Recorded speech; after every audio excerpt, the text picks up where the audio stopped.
Hello दोस्तों, स्वागत है आप सभी का हमारे चैनल क्लासिकल टू पॉइंट। आज इस वीडियो में हम लोग कैपेसिटर्स का कुछ सवाल करेंगे जो नीट 2024 से आया था, री एग्जामिनेशंस में भी आया था और वो 2024 में भी आया था, प्रॉपर एग्जाम जब हुआ था उस टाइम आया। ठीक है, चार सवाल करेंगे, चारों सवाल ही अच्छे सवाल है। ठीक है, चलिए हम लोग एक एक सवाल इन डेप्थ देखते हैं। ठीक है, ये आपका इंपॉर्टेंट होने वाला भी है नीट 2025 के लिए। ठीक है, क्या बोला, पहला सवाल क्या है, नीट 2024 री एग्जामिनेशन में आया। ठीक है, और a 12 picofarad capacitor is connected to a 50 volt battery. The electrostatic energy stored in the capacitor is in nanojoule is। अच्छा भाई, ये कैपेसिटर है। ठीक है, जिसका कैपेसिटेंस अच्छा आपका कैपेसिटेंस कितना दिया हुआ है, तो 12 पिको फैरेड, मतलब 12 into 10 to the power minus 12 farad, right. अच्छा, आपका वोल्टेज कितना दिया हुआ भैया, 50 वोल्ट दिया हुआ, कितना दिया हुआ, 50 वोल्ट। अच्छा, एनर्जी क्या होता है, एनर्जी जो होगा हाफ सी वी स्क्वायर। तो हाफ सी का वैल्यू आपका हो गया 12 into 10 to the power minus 12, V square है मैंने 50 इंटू 50। अच्छा, 2 से काट दे 6, 2 से कट गया 6। ठीक है, क्या गया 6 इंटू 10 को 10 को अलग कर देते हैं, 5 इंटू 5 लिखते हैं। ठीक है, उसको 10 टू पावर 2 कर देते हैं, 10 टू दी पावर माइनस 12 कर देते हैं। अच्छा, कितना हो जाएगा, 6 30 150। ठीक है, 30, एक मिनट, 6 इन 30 हो गया ना भाई, 6 30 एंड 5 0 15। अच्छा, 10 टू दी पावर कितना जाएगा, ये 2 कट जाएगा 10 रहेगा। ठीक है, कितना जाएगा 10 टू दी पावर माइनस 10, एक और एक कट जाएगा 9 हो जाएगा, तो 15 into 10 to the power minus 9। भैया देखिए ना, ये 10 टू दी पावर 1 लिखेंगे 150 को, 15 इंटू 10 टू पावर 1 और 10 टू पावर माइनस 10 है तो एक कम देगा, तो 15 इंटू 10 टू पावर माइनस 9 और 1 नैनो जूल इक्वल टू कितना आता है, 10 to the power minus 9 joule होता है। ठीक है, तो यहाँ पर इसको क्या लिख सकते हैं, 15 नैनो जूल। आ गया भैया, तो ऑप्शन कौन सा है आपका, 50 ऑप्शन नहीं होगा। ठीक है, नेक्स्ट चलते भैया दूसरा सवाल पे। ठीक है, ये क्या बोले, एकदम पाती सवाल पूछा था, ये क्या है। ठीक है, the capacitance of a capacitor with charge q and potential difference v depends on.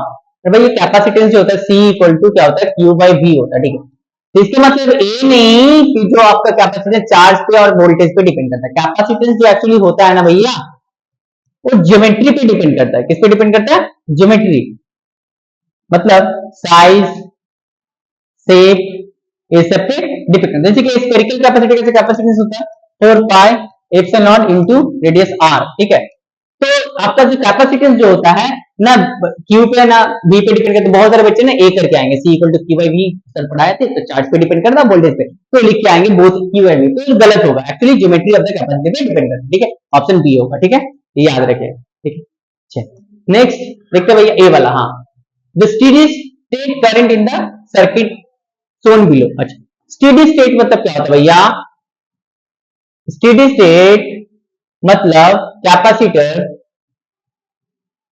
आपका फुली चार्ज हो गया, फुली चार्ज हो गया, मतलब कैपेसिटर, अगर यहाँ पर कैपेसिटर लगा हुआ है तो ये ओपन सर्किट हो जाएगा। ऐसे ओपन सर्किट माने जिस सर्किट में कैपेसिटर लगा हुआ, अगर वो स्टेडी स्टेट पहुंच गया है तो उस सर्किट वाला आपका ब्रोकन हो जाएगा, मतलब ओपन सर्किट हो जाएगा, उस सर्किट में करंट नहीं जाएगा। ठीक, तो यहाँ पर क्या बोला, स्टेडी स्टेट में, तो ये वाला जो सर्किट यहाँ पर बनाया है भैया, देखिए ये आपका क्या है, 10 वोल्ट, यहाँ पर रेजिस्टेंस है। ठीक है, यहाँ पर कैपेसिटेंस है, फिर यहाँ पर रेजिस्टेंस है, और फिर यहाँ पर रजिस्टर है, ऐसे है कुछ। ठीक है, ये कैपेसिटेंस है। तो यहाँ पर कितना है, 10 वोल्ट, आई थिंक ये 2 ओम है, ये आपका कितना है 5 ओम है, और ये आपका कितना है 3 ओम है, ये 5 माइक्रोफैरड है। भाई स्टेडी स्टेट में ये वाला सर्किट तो खत्म हो जाएगा, तो ओपन सर्किट हो जाएगा, इसमें करंट ही नहीं जाएगा। तो मेरे जो सर्किट बनेगा भैया सिर्फ ये वाला रहेगा, मतलब ऐसे रहेगा।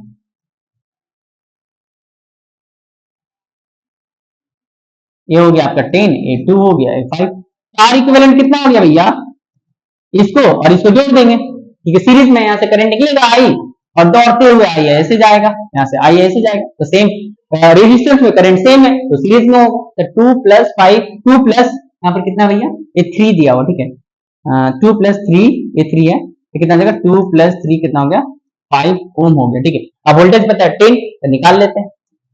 V इक्वल टू क्या होता है, I R, I equal to V by R. V का वैल्यू कितना है 10, आर का वैल्यू कितना 5, 5 टू जा 10, 2 एम्पियर, 2 एम्पियर है आंसर, ऑप्शन बी सी। ठीक है भाई, समझिए, ठीक, सही है। अच्छा एक और सवाल देख लेते, एक क्या भैया सवाल बोला, in the following circuit the equivalent capacitance between terminal A and B. अच्छा ए और बी के बीच में बोला है इक्विवेलेंट आपका कैपेसिटेंस निकाल, ठीक, बना लेते पहले सर्किट। ए भैया ऐसा है,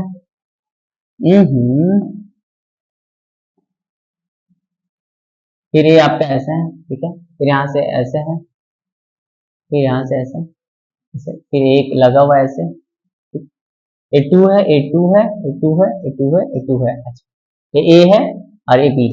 भैया इस सर्किट को ध्यान से देखिए, बिट्स सुन दिस नहीं है, बिट्स में 2/2 कीजिए, अरे वाला 2/2 कीजिए, 1 = 1, मतलब ए वाला कैपेसिटर खत्म, ए वाला कैपेसिटर क्या हो जाएगा खत्म। तो ए दोनों किस में आ गया भैया, सीरीज में, और ए वाला दोनों आपस में क्या देगा, सीरीज में, ठीक है। तो ऊपर सीरीज में रहता है तो उसको पैरेलल की तरह ऐड करके, अगर दो कैपेसिटर्स मान लीजिए C1 एंड C2 आपका सीरीज में, तो C इक्विवेलेंट आपका होता है C1 × C2 bye C1 + C2, तो 2 × 2 बाय 2 + 2, दैट इज 4/4, 1 माइक्रोफैरड, ठीक है। तो इसके जगह पे क्या लिखेंगे आप, 1 लिखेंगे, और फिर नीचे के इसके जगह पे भी क्या लिखेंगे, 1 लिखेंगे। अच्छा और ये 1 और 1 किस में हो गया भैया, पैरेलल में हो गया। अब पैरेलल में रहता है तो C इक्विवेलेंट आता है C1 + C2 + C3, यहाँ पर है कितना है, ये 1 है, ये 1 है, ठीक है। तो सिंपली दोनों को क्या कर देंगे, 1 + 1 कर देंगे, 2 माइक्रोफैरड आ जाएगा, ठीक है। तो सबसे पहले सर्किट को ध्यान से देखना, ये सर्किट किसमें,